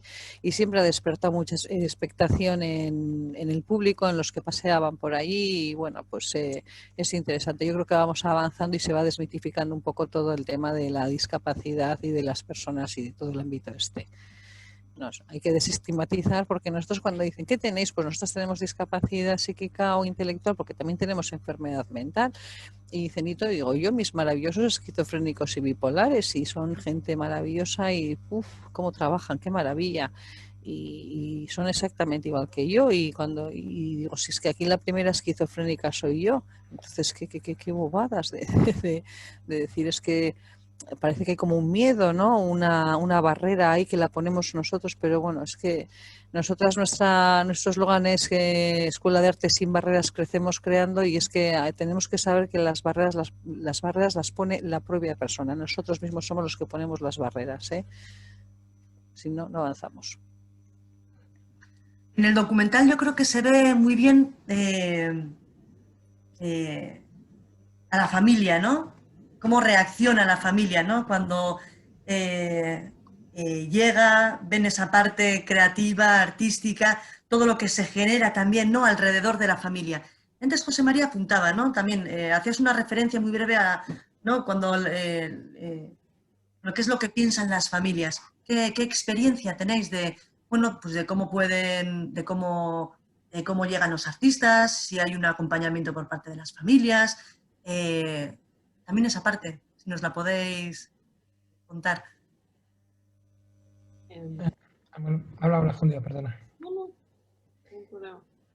Bueno, te decía, nosotros por nuestra parte, ya te digo que una parte de la selección también intentamos que las personas que vengan al estudio tengan cierta autonomía. Es importante, ¿no? Porque eso normaliza más. Pero sí que es verdad que antes y previamente hablamos con todas las familias para explicarles bien qué es lo que hacen, qué es lo que van a hacer.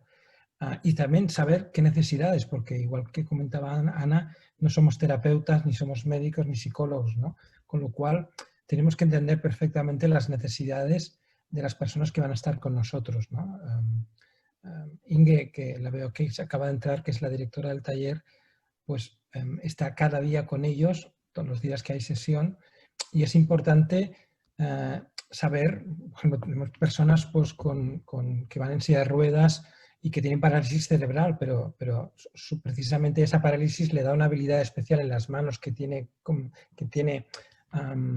pues como muy impedidas, que no las puede mover bien, le da una capacidad especial para dibujar de una forma diferente. Entonces lo que tiene que hacer Inge es descubrir y formarle y darle todas las herramientas posibles para que pueda demostrar su habilidad, ¿no?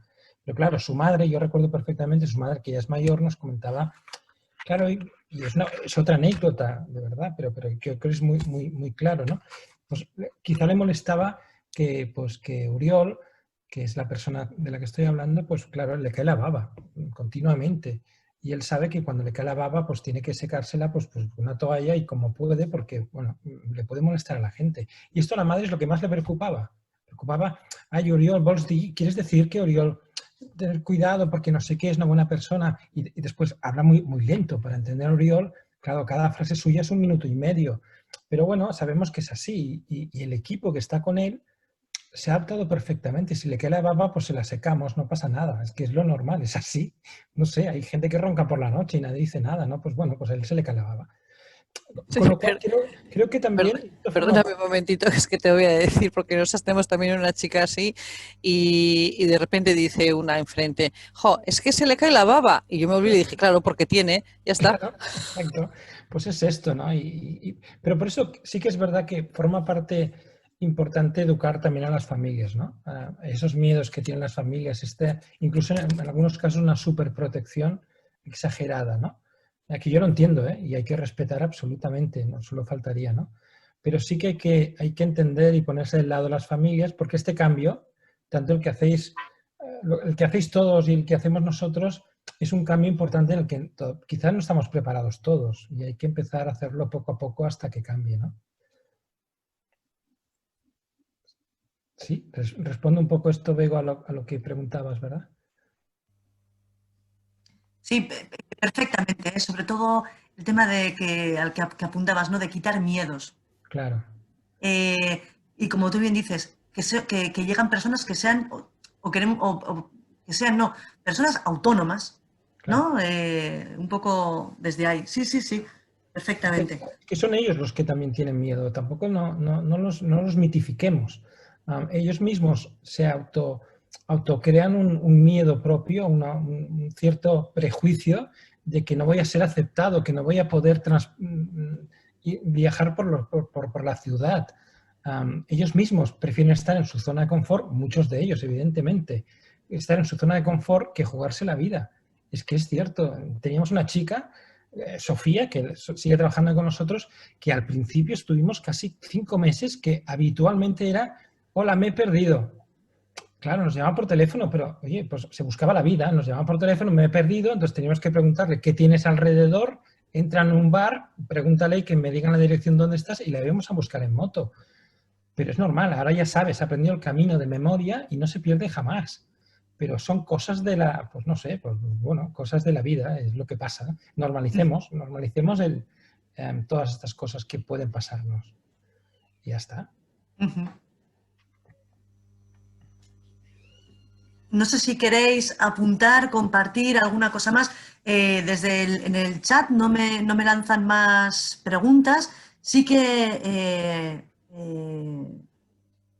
sobre todo ahondan, ¿no? En el tema de la necesidad de visibilizar, ¿no? Antes Julia, ¿no? Comentaba también, ¿no? Que como un deseo a futuro, pues que haya más espacios de exhibición en instituciones que sean potentes, ¿no? Que den esa visibilidad. Entiendo que hay ferias a las que podréis acudir con obra. No sé si nos podéis también comentar un poco, pues... hay una feria, ¿no? Hay una feria bastante importante en París que además ha tenido lugar ahora, creo que, no sé, está acabando este fin de semana, la de la feria de Art Outsider o Art Brut. Nosotros pensábamos acudir este año y hemos desestimado la asistencia precisamente por el problema del COVID. Pero esperemos que el año que viene podamos acudir. Es una feria de Art Brut, no sé si o de Art Brut o Art Outsider en París. Se celebra todos los años.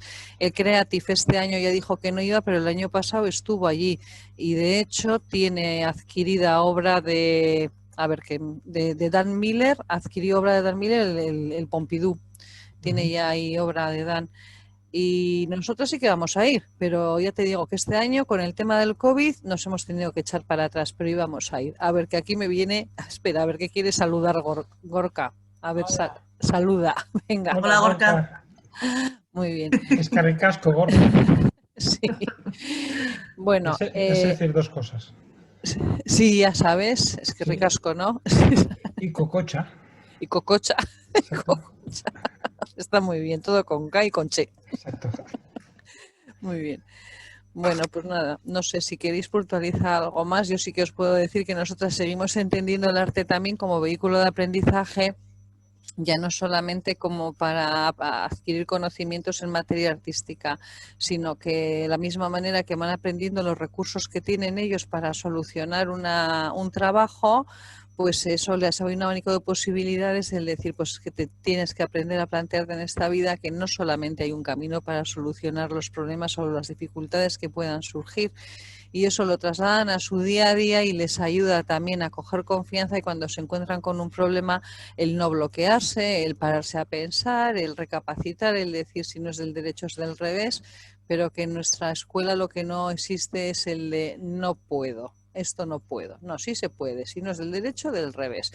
Y tampoco esto de, bueno, es que esto igual es muy difícil para mí. No, no hay nada difícil. Hay que saber hacer las cosas en esta vida, cada uno a nuestra manera, y no solamente es válida una manera de hacer las cosas. Bueno, así un poco. Sí. No sé si quiere José María, Julia, cerrar con alguna reflexión, mensaje. Si no, tomo yo la palabra, ¿eh? Julia. Bueno, yo, por recoger, ¿no? También el momento y en el contexto en el que estamos, ¿no? En este contexto pandemia, ¿no? Que, como decía Ana, pues, nos ha imposibilitado estar en la Feria de París. Y UNESCO lanzaba, ¿no? En el mes de abril ese movimiento Resiliart, donde donde intentaba visibilizar la debilidad, la fragilidad del ecosistema de la cultura. Ya antes, ¿no? de que sucediera esta crisis sanitaria, el sector ya tenía bueno, algunas... se podía hablar de precariedad, ¿no? en muchos sentidos. Y la necesidad, ¿no? que tenemos ahora de reivindicar, parece que lo estoy haciendo un poco mensaje, pero que también me parece apropiado, de reivindicar el arte, la cultura, los profesionales que se dedican a la creatividad contemporánea y la necesidad de visibilizarnos, ¿no? de visibilizar. Y por otra parte también apuntar, ¿no? Como si ya en el caso de las mujeres artistas ya existe o ya es difícil que puedan tener una trayectoria profesional en el sector del arte, consolidar sus carreras artísticas, la dificultad que entiendo que también supone el hecho de ser una mujer artista, además con discapacidad, ¿no? Como estas vulnerabilidades que se van sumando y que atraviesan a las personas, que van sumando, bueno, pues para dificultar, ¿no? El acceder a ciertas oportunidades. Entonces, bueno, sobre todo como resumen, ¿no? La necesidad de visibilizar, la necesidad de educar y recoger como un par de frases, ¿no? Como la diversidad es la nueva creatividad, que esa me encanta, de la casa de Carlota.